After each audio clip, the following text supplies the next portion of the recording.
E aí? Bem-vindos a uma viagem fantástica, bem no coração da matéria. Hoje, a gente vai desvendar juntos o segredo mais fundamental do nosso universo, do que tudo, absolutamente tudo ao nosso redor é feito. A resposta, olha, pode ser bem mais surpreendente do que parece. Vamos nessa?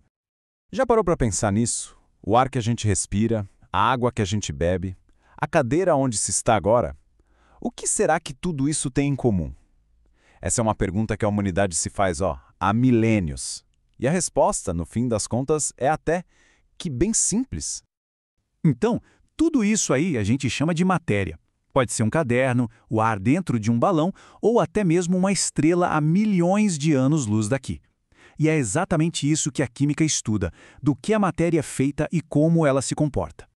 A unidade básica de toda a matéria, o verdadeiro tijolinho fundamental que constrói tudo que existe, são os átomos. O mais curioso é que, por séculos, todo mundo acreditava que eles eram a menor partícula possível, indivisível. Mas hoje, a gente já sabe que cada átomo guarda um universo inteiro dentro de si. Tá, mas como imaginar uma coisa tão pequena? Bom, a melhor maneira e a mais clássica é pensar no átomo como se fosse um sistema solar em miniatura. Essa analogia ajuda a gente a entender as duas partes principais dele de um jeito bem claro. Bem no centro, a gente tem o núcleo. Ele seria o nosso Sol, sabe? Super pequeno, denso pra caramba e concentrando quase toda a massa do átomo.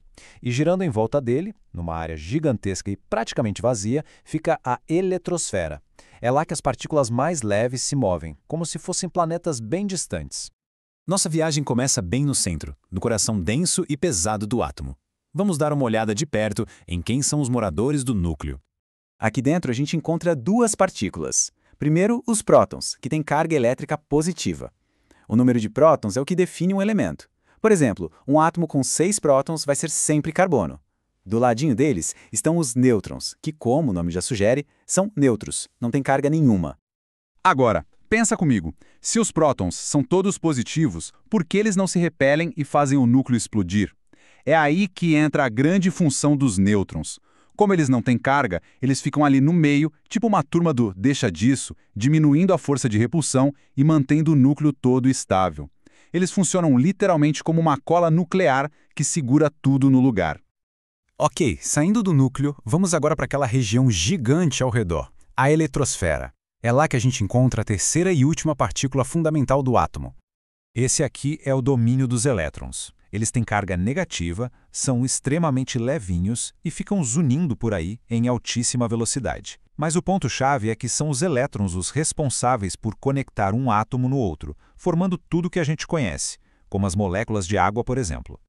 Para a matéria ser estável, os átomos precisam estar em equilíbrio. Isso leva a gente para uma regra de ouro. Em um átomo neutro, o número de prótons positivos tem que ser exatamente igual ao número de elétrons negativos na eletrosfera. Uma carga anula a outra e o resultado é um átomo eletricamente neutro. Simples assim. E agora? Bom, agora se preparem para a parte que talvez mude um pouco a percepção de como o mundo sólido funciona. A gente vai falar sobre a escala real de um átomo. A eletrosfera, aquela nuvem onde os elétrons se movem, chega a ser de 10.000 a 100.000 vezes maior que o diâmetro do núcleo. É uma diferença de escala que é quase impossível de visualizar. Para ajudar, vamos usar uma analogia.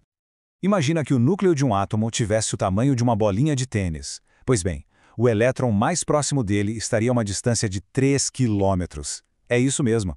Isso quer dizer que quase todo o volume do átomo é, na verdade, um imenso espaço vazio. E isso nos deixa com uma última pergunta que é no mínimo intrigante. Se a matéria que compõe uma parede, uma mesa ou até o nosso corpo é 99,9% espaço vazio, por que as coisas parecem e se sentem tão sólidas? É uma daquelas perguntas que desafiam a nossa percepção da realidade, não é?